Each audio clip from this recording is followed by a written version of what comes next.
Thank you all for coming. So Srila Rupa Goswami says that the essence of the system of Bhakti Yoga is to always what?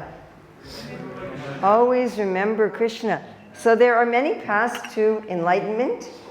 There are 4 main paths to enlightenment: Bhakti Yoga, Karma Yoga, Jnana Yoga, and Dhyan Yoga. And all of these paths involve entering into samadhi, entering into a full absorption in the divine. Dhyan Yoga, or also called Astanga Yoga, does so mechanically with the body. Jnana Yoga, by practicing philosophical detachment from thoughts and feelings. Karma Yoga, by giving up the results of your action.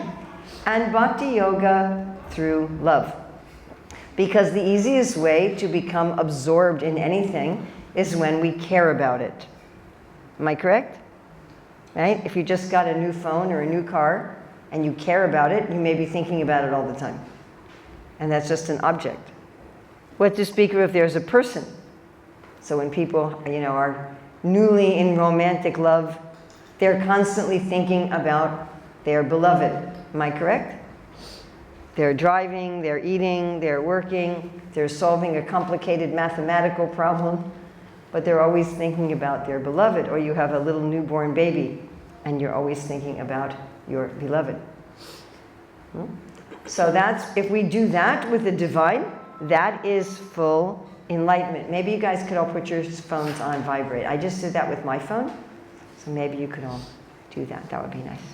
Either that, or you have to have the music of your phones match what I'm saying, like background music. It's got to be just like perfectly timed, okay? So you could, that's your other alternative. So why do we want to be absorbed in thoughts of the divine? Well, several reasons. The first one is we'll be a lot happier. When we see things just as matter, we're not going to be very happy. If we see everything as divine and spiritual, that because the ultimate divine is full of bliss, is playful and full of bliss. And another reason, perhaps a little bit more immediately functional, is that we become whatever we're absorbed in. People talk about, manifesting and stuff. They don't fully understand this usually. But Krishna explains in the Bhagavad Gita this very nice verse. Maybe some of you know it. Chapter 8, text 6. Any of you know that verse? Yam yam vapi smaram bhavam twaja jante kalevaram tam tam evaiti kanteya sadatad bhava bhavitaha. So my students used to say that whenever anything we ate was especially delicious. Somebody would go, yum, and they'd go, yum, yum, vapi smaram bhavam. And what that verse means is, whatever we're absorbed in is what we become. So what we have in this life, the body we have, the family we're born into, our educational levels, our health, all of these things is a result of what our absorption was in previous lives, along with our actions. And whatever we're absorbed in this life determines our future. Now, you might think that right after Krishna explains this basic truth of existence, he would tell Arjuna, to whom he spoke that verse, well, so give up everything you're doing in the world and just simply sit and focus on me, focus on the divine. But that's not what he said. In the next verse, 8:7, he says, Mam anusmaram yujicha. Think of me while you are doing your work. And Arjuna was a military, he was a prince, he was royalty, and at that point, he was about to fight some evildoers in a great battle. And so Krishna says, while you're doing this great battle, always think of me. So we should be absorbed in Krishna. We should be absorbed in the divine while we're going about our normal activities. Now, it's also quite interesting that Krishna talks about Dhyana Yoga in the 6th chapter of Bhagavad Gita. He talks about going to a secluded place and staring at the tip of your nose and just eating forest fruits and roots. And Arjuna says, I think that's a little bit difficult system. And at the end, Krishna says, Yogi namapi sarvesham magaten antaratmana shraddhavam bhajate yomam samayukta tamo mataha. He said, the best yogi is one whose mind is absorbed in me. And then you might think that right after that, Krishna would talk about his pastimes in Vrindavan or his pastimes in Mathura, but he doesn't. He starts talking about how you can see him in the world. So we'll be looking at those verses from the Bhagavad Gita Thursday night. I have a similar presentation on Thursday night. This one's from the Bhagavatam, the one on Thursday is from the Bhagavad Gita, especially chapters 7, 9, 10, and 15. Well, we'll be looking at all of those verses, and we have an incredible video for you at the end on Thursday. But the point is that Krishna, when he says to Arjuna, the best yogi is one who's always thinking of me, he says, think of me as the light of the sun. Think of me as the taste in water. One time, one gentleman asked Srila Prabhupada, how can I see God? And Srila Prabhupada says, if you want to see God, you need to see him as he tells you to see him. You need to see him as the light of the sun and the taste of water, as the sound in ether. So that's what we're going to be looking at tonight and Thursday night. How to be conscious of Krishna, how to be fully in divine enlightened consciousness at every moment. How to have everything within our lives, everything we see, hear, smell, touch, taste, think about, everything, act as an impetus to remember Krishna and connect us with Krishna. And Srila Prabhupada says that if we learn to think like this, we will not actually be in the material world. Now someone can say, well, geographically I'm here and I have a physical body. And yes, but our consciousness will not be here, and therefore we will not be experiencing the world as material. So there are these nice statements in the Vedas, Sarva kalam idam brahma. Everything is actually spiritual. Or Vasudevam sarvamiti. The Lord is everything. Everything is the Lord. And Srila Prabhupada writes in Krishna book, chapter 20, illusion is only a state of consciousness. It only exists within the mind. So we ready to change our consciousness? All right, so I want to start looking at this verse from Canto 1, where Kunti calls Krishna. She's talking to Krishna face to face. She's speaking to him directly, and she calls him the personality of the form of the universe. So we're going to be looking at Cantos 2 and 8 of the Bhagavatam. There are also some of these in Canto 12, but we're not going to be doing those. We're just going to do 2 and 8, where it's described how Krishna is the personality of the form of the universe. Okay, while we're going through this, I'd like you all, if possible, to take some notes, paper, phone, whatever you want. And I'm going to be asking you at the end, which one of these, you can pick 1, 2, maximum 3, that I'm going to be presenting tonight, you're going to be meditating on in the next couple days. All right? And then Thursday, we're going to do this presentation again, but with completely different verses. So what are you going to be meditating on tonight, tomorrow, and Thursday? And then Thursday, we're going to give you a whole new set. All right, and then I'm going to go around asking people. So from this presentation, if you can pick 1, 2, or at most 3 things that you're going to be particularly looking out for, okay? Now, if you really get into this, you pick like 1 a day or 1 every half day, and then after a while, you'll start being aware of all of them all the time. Ready? All right. So the Lord's mouth is fire. And that is, his voice is like fire. Actually, Krishna's disc, Sudarshan, is called the master of speech in the 9th canto. So why is it says that fire is his voice? Well, you know, even when we speak, we can understand when anyone speaks that speaking can be like fire. It can be illuminating. It can be warming. It can be purifying. And it can destroy that which is infectious, that which is bad. Whenever any of us are speaking like that, then there is Krishna present in our voice. His skin is the Vedic hymns. This is a really nice projector. Thank you. Yes, you really got the colors and the sharpness. Really appreciate that. So whenever we're chanting the Hare Krishna mantra, or wherever we're chanting any Vedic hymns, We are touching the skin of the Lord. The Vedic hymns are also his cerebral passage. The scriptures are the brain of a religious community, and without it, our community would not have this flow of awareness through its brain to the rest of the body and not be able to function. The Vedas also come from his speaking. Now we know a book like the Bhagavad Gita is directly Krishna speaking, but actually all of the Vedic literatures are coming from the speaking of the Lord. And we talked about this a little bit in this morning's class. From the Lord's tongue comes everything we eat. So our food goes onto our tongue, but it comes from his tongue. And you notice that he wants us to share our food, right? So all this food comes from the Lord's tongue, and it's all for sharing.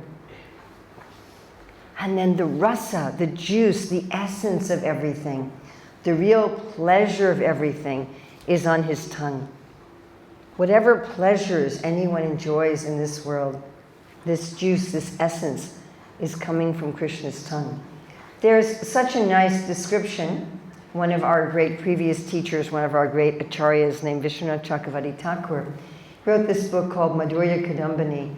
And in the last section, the 8th shower of nectar, he calls it, there's a description that when one becomes enlightened, when one becomes fully Krishna conscious, and one is in touch with Krishna, that one sees the beauty of Krishna and all of his senses become like eyes. And one hears the voice of the Lord and all of his senses become like ears. And one smells the fragrance of the Lord and all of one's senses become like a nose. And that Krishna very much relishes that the devotees are getting pleasure from his body, which is the reservoir of all pleasure. And the same great teacher, Vishwanath Chakravarti Thakur, has a similar commentary in the 4 essential verses of the Bhagavatam, where he talks about how the Lord takes pleasure that we are enjoying his form. If you think about what gives us the most pleasure, what gives us the most pleasure is when we can give other people that we love happiness. Isn't that a fact? That's why Christmas is a big holiday for buying gifts for other people. I often say, if the store says, why are you spending $2,000 on other people? Why don't you just spend it on yourself? Would that work? Everybody just bought themselves their own Christmas gifts? What do you think? Would it work? No. We get the most happiness by giving to others and by seeing that others are happy with what we've given them. And even more so than that, we're happy if other people are happy just with us. Like if someone just says, Urmila, I really just like to be around you. I just like you. Right? What better gift can someone give me than that I'm giving pleasure to them? Does this all make sense to you? Yes? So that's why, like Lord Chaitanya, he's saying, when will I experience ecstasy? Just by saying the Lord's name, just by being in the Lord's presence, when will I feel ecstasy? And you might look at that and say, well, that's pretty selfish. But it isn't. Because he knows that the greatest happiness he can give to Krishna is by finding happiness from Krishna. Krishna's like, oh, you're so happy to see me that you're having to hear me and to taste me and to smell me and to touch me. Yes? So when we have this realization that the rasa, the juice, the essence of everything, we're actually getting from the tongue of the Lord. And on his lips is greed. So our lips are often greedy. We're greedy to talk too much. We're greedy to eat too much. What's Krishna greedy for? Love. Love. What does he say in his form of Govardhan? Aniyor, Aniyor, give me more, give me more. His smelling powers create all the medicinal herbs. So you've noticed when we're using medicinal herbs, there's this wonderful different fragrances, right? The different smell of peppermint or rosemary, and all these different fragrances. And this is actually the Lord's smelling. From his nostrils come the wind, so the wind is often changing the weather. And you could say, bringing changes in our life. And these changes in our life are really the breathing of the Lord. And his nostrils generate our breathing. Srila Prabhupada says that each of us is like a cell in the universal body of the Lord. And just like when I breathe, that allows all the different cells in my body to breathe. Isn't that a fact? You all remember that from your science classes? Right? My skin cells, my stomach cells, my brain cells, my liver cells. When I take a breath, each of them is getting some of that oxygen. If I'm not breathing, they can't get oxygen. They can't give out their gaseous wastes. And actually, because we're all part of the Lord, my ability to breathe is because he's breathing. So he's breathing. That allows me to inhale and exhale, and then the plants are breathing back. And this is all coming from the breathing of the Lord. The material fragrance is his sense of smell. And his breathing is creating all different kinds of fragrances. So our breath has some smell, but maybe not a nice smell. So people are often chewing mint or something, right? Actually, Srila Prabhupada said that even if you don't read the scriptures or have a guru, you can find God in the fragrance of a flower. Why? This is his smell. Right? One time, devotee gave Srila Prabhupada a jasmine flower, and Prabhupada kept saying, "This is Krishna, this is Krishna." This is a wonderful one to meditate on. So in English, we have two words, breath and air. When I'm alive, we call it breath. When someone dies, their breath becomes air. And we think of air as just inert gases, just matter. But actually it's not. Because the air everywhere is from the breathing of the Lord. It is the Lord's breath. And whenever we are breathing his prana, we are breathing his energy. All forms come from his eyes. This is described very nicely throughout the Bhagavatam, that Krishna just glances at the material energy, and from that glance, all the different varieties of forms come into being. So I am receiving forms through my eyes, and Krishna is creating forms with his eyes. So I can't do that. I can't look at the table and go, "Oh, cheesecake," you know. And then it appears. But everything that we're seeing, and we have, actually, can you hand me the book? We have such a nice, do any of you know Nadia Mani, who's a kirtanir? Yeah. She's married to Amala Harinam. So she illustrated our book. And I really like the picture that she did for this. Oh, here we go. So this is her picture for the Lord's eyes create all forms, and they glitter and shine. So his eyeballs are like the sun and the heavenly planets, right? If we like someone, then we make eye contact with them, right? So whenever I'm seeing the sun and Venus and the higher planets, I'm actually making eye contact with the Lord. Then outer space are his eye pits. So, you know, my eye sockets are kind of ghoulish. But Krishna's eye sockets, his eye pits, are full of wonder, full of all of outer space. And the eyeball is the sun as his power of seeing. So Srila Prabhupada talks about this a lot, how first Krishna sees and then I see. Like first Krishna breathes and then I breathe. First Krishna tastes and then I can taste. So first Krishna sees and then I can see. Prabhupada would often say, you're so proud of your power of seeing, but without the sun, how can you see? Or even artificial light, which is all derived directly or indirectly from sunlight. So because Krishna's seeing, therefore I can see. Then his eyelids are day and night. So when his eyes are open, that's day, and when they're closed, it's night. So when we're waking up, Krishna's opening his eyes, and when we're going to sleep, he's closing his eyes. This is a really nice one. I really like to meditate on this. So every sunrise and sunset is the moving of Krishna's garments through the sky. So you know Krishna has this kind of yellowish saffron garments, and he has a dark blue form. And so when you see the sun rising or the sunset, so that is the Lord's garments moving through the sky with a little bit of his form. On his neck are all the sounds. Sometimes we see birds moving their neck to make sounds. Yes. So his ears hear everything, but especially the Vedas. Just like even for ourselves, if there's some crowded place and so many people are talking, we can especially hear when someone's speaking about us. All sounds come from his ears. Everything I'm hearing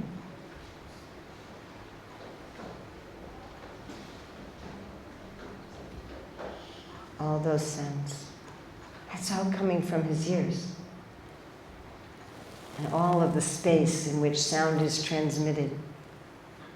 His steps are havyam karma bihi. By Krishna's walking, he enables us to do so many activities which then we can offer to him in yajna or ceremonies of connection. Every step we take should be some kind of ceremony of connection. We'll talk about this a little bit more on Sunday also with Career Dharma. And this is Krishna walking through our life. In his touch or lusty desires, this is something I think about when I avoid touching certain people. Right? You ever like going through a doorway and you kind of get out of the way of somebody? I was reading this story, true story. So there was a convention of Catholic religious people, monks, nuns, and priests, and there was a nun and a monk going through a doorway at the same time, and their skin didn't even touch, it was just their clothes. Just their clothes touch each other, and a few months later they got married to each other.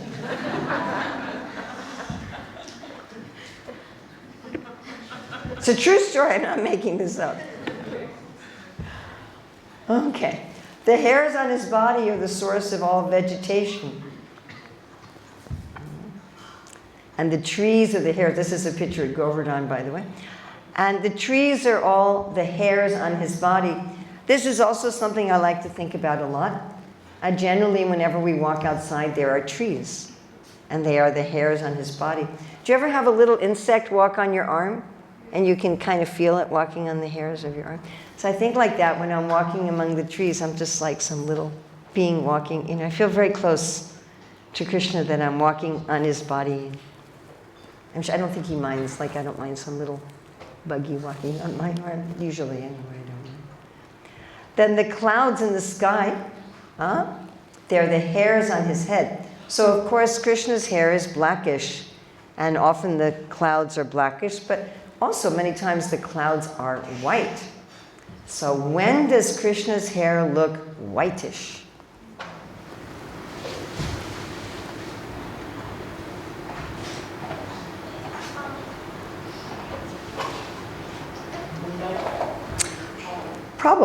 Probably the moonlight, yeah. When the clouds are dark? When does Krishna's hair look whitish? In the battlefield of Kurukshetra. Excellent. Who said that? Excellent. Excellent. If there's a Mahasweet, you should give this gentleman a Mahasweet. Yes, first canto, chapter 9, the battlefield of Kurukshetra. Bhishmadev describes when Krishna's running towards him with that chariot wheel, that his hair looked white from all the dust on the battlefield. What's another time mentioned in the Shastra? That was first canto. What's another time mentioned in 10th canto? I should have a plate of sweets here to give out.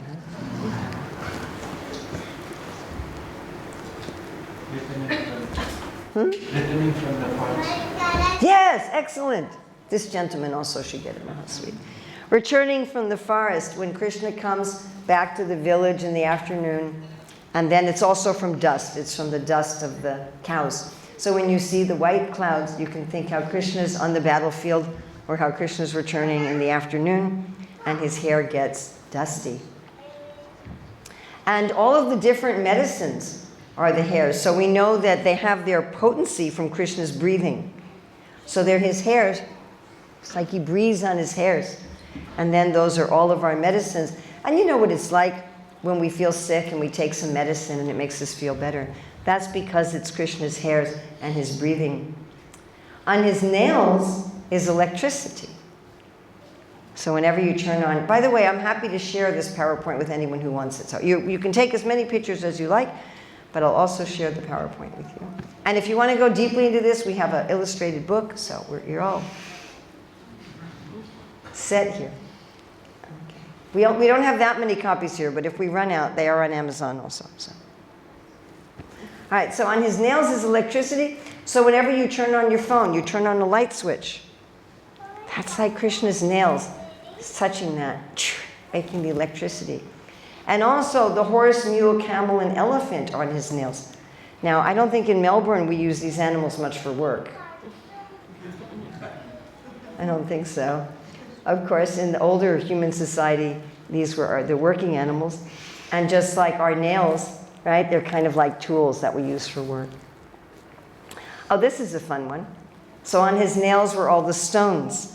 So I think of this whenever I see anyone who paints their nails. Right? People paint their nails to try to look like different jewels, but Krishna's nails actually have the jewels on them. Sometimes people even like glue little jewel-like things on their nails, right? Whenever I see that, I'm like, Krishna's nails are actually rubies and actually diamonds. Right? It's not just some stinky stuff. Then the wild animals, they're on his belt zone. So our belt is a very functional garment, holds up our clothes. In a similar way, the wild animals preserve the whole ecosystem. So there's a wonderful video about 14, 15 minutes long, you can see, of how wolves were reintroduced to Yellowstone National Park in the United States. And it was just fascinating. You know, they had gotten rid of all the wolves for like 60 years, and they brought in one wolf pack. And this one wolf pack changed the entire ecosystem. From this one wolf pack, grassland became forest, many other creatures became introduced, and even the course of the rivers changed. So all these wild animals, they are on the belt of the Lord, holding up the ecosystem. We make them endangered or extinct at our peril. Then the ecosystem's pants fall down. His lotus feet gives us protection from fear. And this is something we can remember when we're walking. You know, we're walking, and especially if it's uneven ground or stairs, and we're very careful how we place our feet, isn't it? I'm just remembering one time a good friend of mine, I was visiting her, and she wanted to take me to see this waterfall that was up a mountain. But the whole trail was very muddy. And so the whole way, I never got to see any scenery. The whole way, I'm just watching my feet, you know, to make sure that I don't slip. And when we got up there, it was just this teeny tiny little thing. And I'm like, gosh, you know, I watched my feet for an hour just to go up and see this little ribbon of water. But how much I was focusing on my feet to keep me stable. So whenever we're noticing how our feet are going, we can remember this, that it's the Lord's feet that gives us this stability and this freedom from fear. From his genitals originate water and semen and the rains. So generally males can only produce offspring of their own species, but the Lord through the rains, he's the father of all species. Aham bija pradapita. He's everyone's father. And in his semen is all the waters. The waters are full of the Lord's energy. They're full of the Lord's vitality. We are alive, nourished, cleansed, and functional because of water, which is full of the Lord's potency. How can we become divinely conscious when we're on the toilet? So the Lord has an evacuating organ in the universe which gets rid of envy and misfortune and death and everything that's hellish and difficult, just like our body, right? It gets rid of its toxins. Yes? And the deity in the Lord's evacuating organ is called Mitra. Anyone know what Mitra means? Friend. When our digestion works, is it our friend? Yes. And then we can think of how Krishna also gets rid of all that's bad in the universe. In his jaws are Yama, the god of death, who punishes the sinful. So sometimes it appears that good people are suffering or bad people are prospering, but we know that behind everything there is Yama, and that ultimately everything is fair, and that really the sinners are being taken and crushed in his teeth. And the art of affection is his teeth. Whenever we feel the Lord's affection, it's because he's smiling at us. On his back is immorality. So one time an airline pilot asked Srila Prabhupada, if God is all good, why is there evil? And Prabhupada said, evil is on God's backside. So the evildoers, they are still part of the body of God, but they're behind him. They can't really see him. They can't really have a relationship with him. From his veins are all the rivers and rivulets, right? Our veins are the channels of life-giving liquid that deliver nutrition and carry away waste. And the huge rivers of the world, and even sometimes the rivulets, they define the borders of countries. They allow human habitation. They direct the migration of animal herds. They allow us to transport things from surplus to need. And all of these rivers, they are messengers of the Lord's heartbeat. On his bones are the great mountains that give structure and support to the earth. On his arms are the leaders who are protecting us, headed by the great celestial Indra. But those who act to protect us from harm, the Kshatriyas, they are acting as the Lord's arms. One of Krishna's qualities is that he's shy. And his shyness is shown in his upper lip, like this.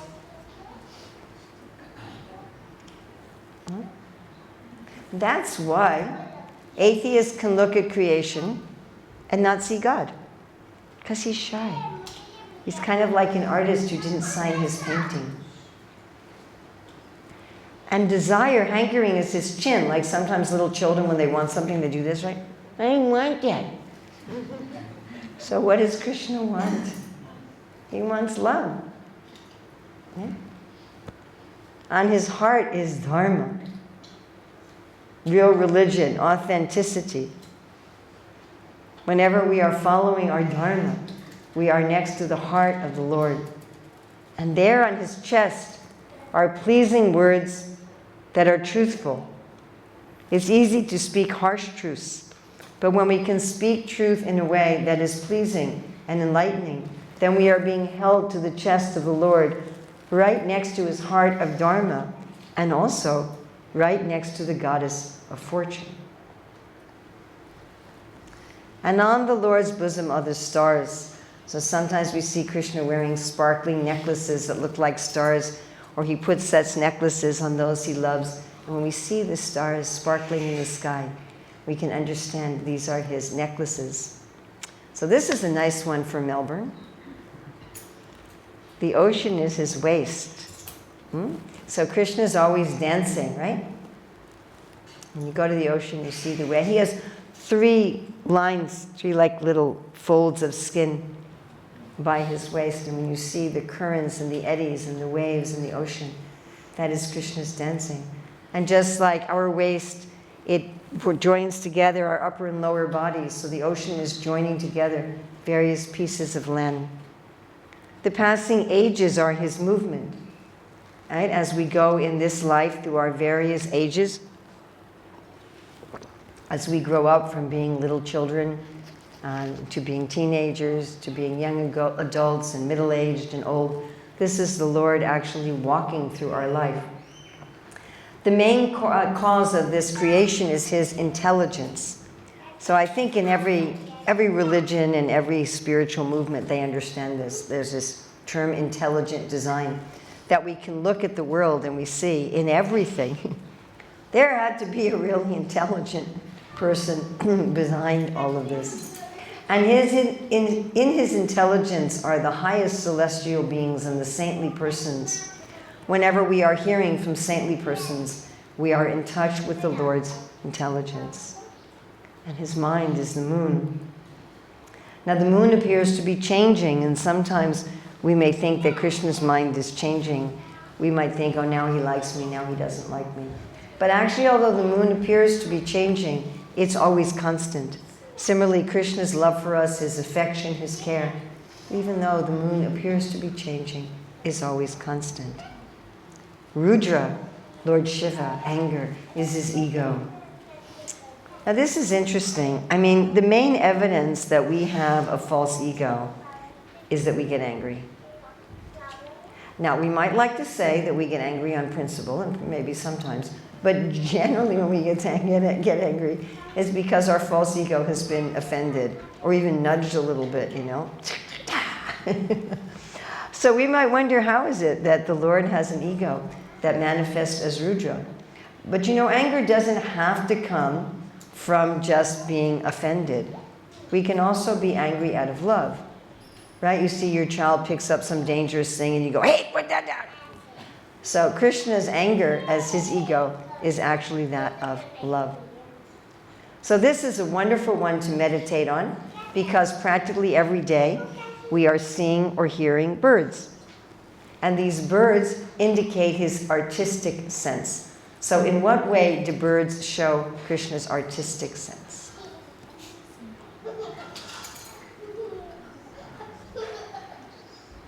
By chirping? By their chirping, by their sounds, right? And even the ones that go caw, caw, caw, I think of them as like the drums, you know? How else? By their colors? Their colors. What else? And the forms. Different forms. They're different forms. They're forms and colors. What else? Yes. They're dancing. What else? Sounds. Their sounds, yes? Their liveliness. Their liveliness. Is that what you said? Yes. Oh, I like that. The beautiful way they fly. Yes, even the flightless ones, like the penguins. Right? And you know, there's some, I think it's starlings that fly in those big groups, those murmurings or whatever they're called. Have you ever seen those? Incredible. I mean, it looks like this moving display of abstract art. And how they build their nests. Are those often very artistic? How they weave their nests together? Huh? So anytime that we see birds or hear birds, which is practically every day, it's pretty hard to go for one day without any connection to birds. We can meditate on how Krishna is an artist. Humanity is his residence. So God is everywhere. But especially in human society, there's always some form of worship. There's churches, temples, mosques, synagogues, and these places are all called a house of God. Right? So whenever we see such places, there is a house of God. And the angels show his musical rhythm. In every society, the angels are depicted as musicians. Oh, the demoniac soldiers are representatives of his wonderful prowess. Even the demons have to get their strength from Krishna. Krishna doesn't give them it. We'll talk about this more on Thursday. But if Krishna doesn't give them any strength, they can't do anything. So how interesting, even those who are evil, they actually can't do anything without getting the power of God. His thighs are the Vaishyas. So Vaishyas are like farmers, bankers, people who are providing all the food and the wealth for society. And just like in our thigh is our femur bone.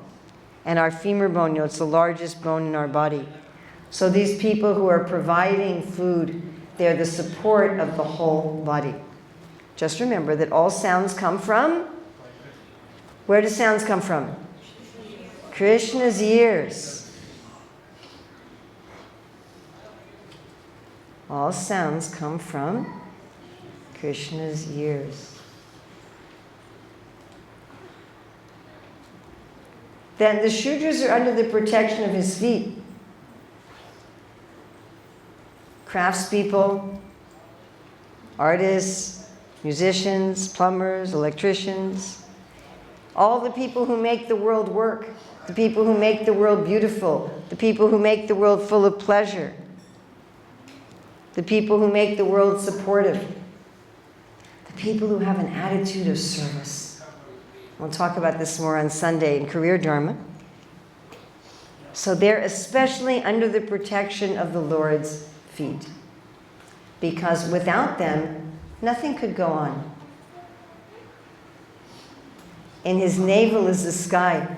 In the third canto of the Bhagavatam, Lord Kapila Dev talks about how all the universe came out of the navel of the Lord, and it looks like it wants to go back in because his navel is so deeply coiled. The upper planets are his upper body. On his eyebrows are the regulative principles. So when we're doing the right thing, it's like Krishna's doing this. And when we're doing the wrong thing, he's doing this.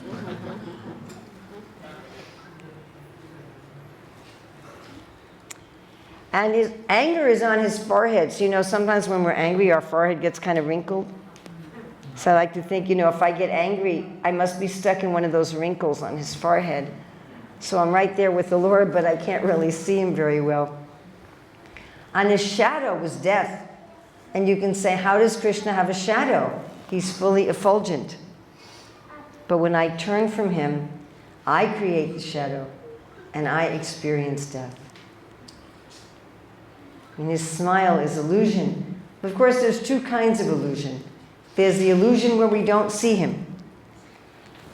How amazing is it that the illusion where we don't see him is also him? Just think about that for a while. The illusion where I don't see him is also him smiling. You don't see me.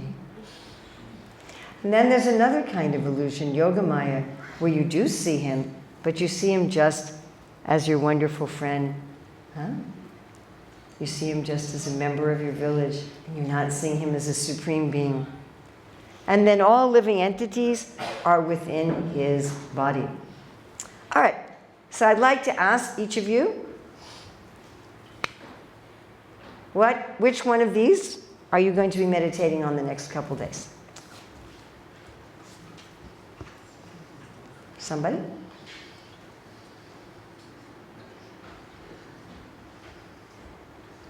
Fire. Fire as voice. Excellent. Okay, somebody else. Breathing. Greedy?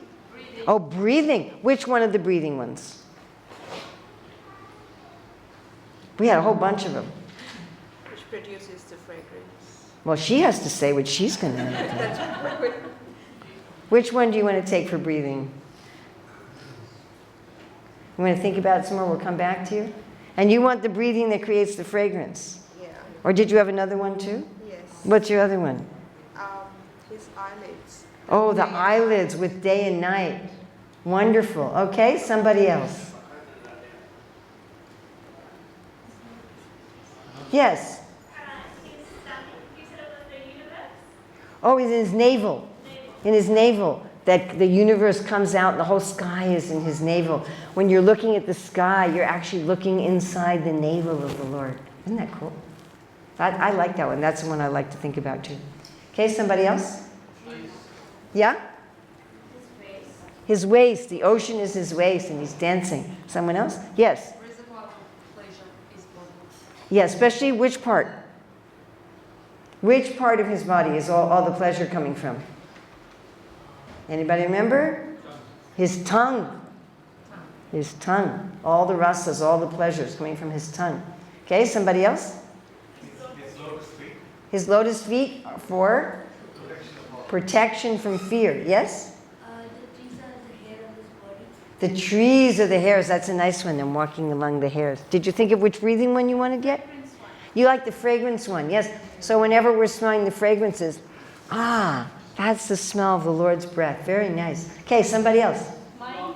Mind as the moon. Clouds as white and black clouds. Oh, there's hair as the different clouds. And it's nice to think of the white ones. Then he has dust from the cows or from the battlefield. Okay, somebody else? Sun. What? His veins, the rivers and the rivulets as his veins. Very nice. Someone else. Sun is his eye. Sun is his eye.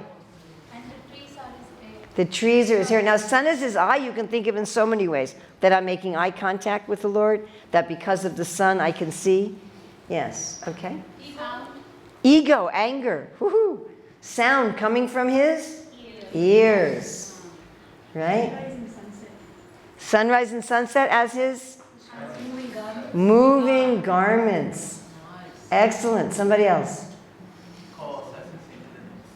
Oh, the cause of everything is his intelligence.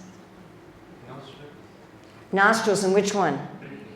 Breathing. Okay, and our breathing coming from his nostrils. Somebody else. Nail stones. Oh, I do that. I tell you, every time I see anybody with painted nails, I'm like, woohoo! Krishna has the real stones. Yes, someone back there. All forms. Oh, that all forms are coming from he's looked at it, right? Anything, any of these forms, he's looked at it and he's created it from his eyes. Okay, so please, it just takes a little effort, right?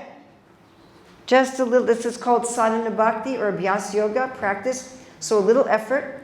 So tonight when you're seeing the sunset, when you're seeing the clouds, you're hearing the birds, you're walking on the ground, you're walking in the trees. Yeah. Just take a moment. Just a second. How is this Krishna? And maybe today you'll be able to do it for 2 minutes. Maybe tomorrow for 3 minutes. Maybe for 10. Till gradually your whole life becomes surcharged like that.